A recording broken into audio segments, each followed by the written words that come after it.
রাজনৈতিক পট পরিবর্তনের পর থেকেই বাংলাদেশে রপ্তানি বাজার সম্প্রসারণের চেষ্টা করছে পাকিস্তান।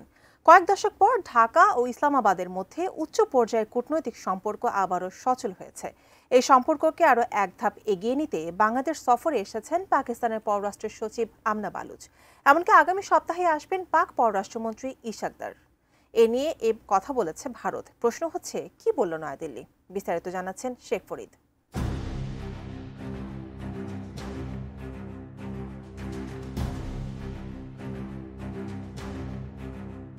প্রায় দেড় দশকের পর ঢাকা ও ইসলামাবাদের পররাষ্ট্র সচিব পর্যায়ে ফরেন অফিস কনসালটেশন অনুষ্ঠিত হয়েছে।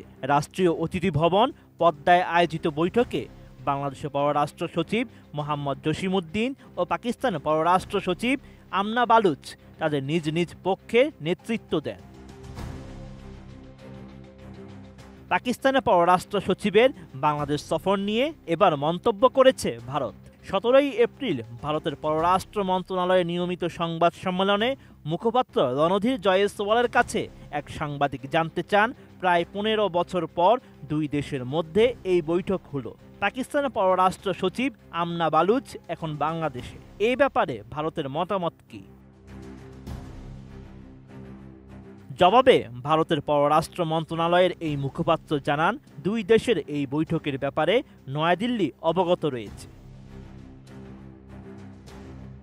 ট্রান্সশিপমেন্ট বাতিলের পর বাংলাদেশ ভারত অর্থনৈতিক সম্পর্ক নিয়ে এক সাংবাদিক জানতে চাইলে দেশটির এই কূটনীতিক জানান, এই নিয়ে অনেকবার কথা বলেছে ভারত সরকার, আগেও বেশ কয়েকবার বলা হয়েছে। এমনকি বাংলাদেশের প্রধান উপদেষ্টা ডক্টর মোহাম্মদ ইউনূসের সঙ্গে ভারতের প্রধানমন্ত্রী নরেন্দ্র মোদীর বৈঠকের সময়ও ব্যাপারটি স্পষ্ট করা হয়েছে। কোয়ালিটি সম্পন্ন আন্তর্জাতিক মানের still bar CSRM, committed for better still. Randhir Jaiswal আরও জানান, বাংলাদেশের সঙ্গে ইতিবাচক ও গঠনমূলক সম্পর্ক আরও এগিয়ে নিয়ে যেতে চায় ভারত। একটি গণতান্ত্রিক ও অন্তর্ভুক্তিমূলক ও সমৃদ্ধির বাংলাদেশের পাশে সবসময় থাকবে ভারত। ট্রান্সশিপমেন্টের ব্যাখ্যায় পররাষ্ট্র মন্ত্রণালয়ের এই মুখপাত্র জানান, ট্রান্সশিপমেন্ট সুবিধা নিয়ে গত সপ্তাহে মোদী সরকার ঘোষণা দিয়েছে।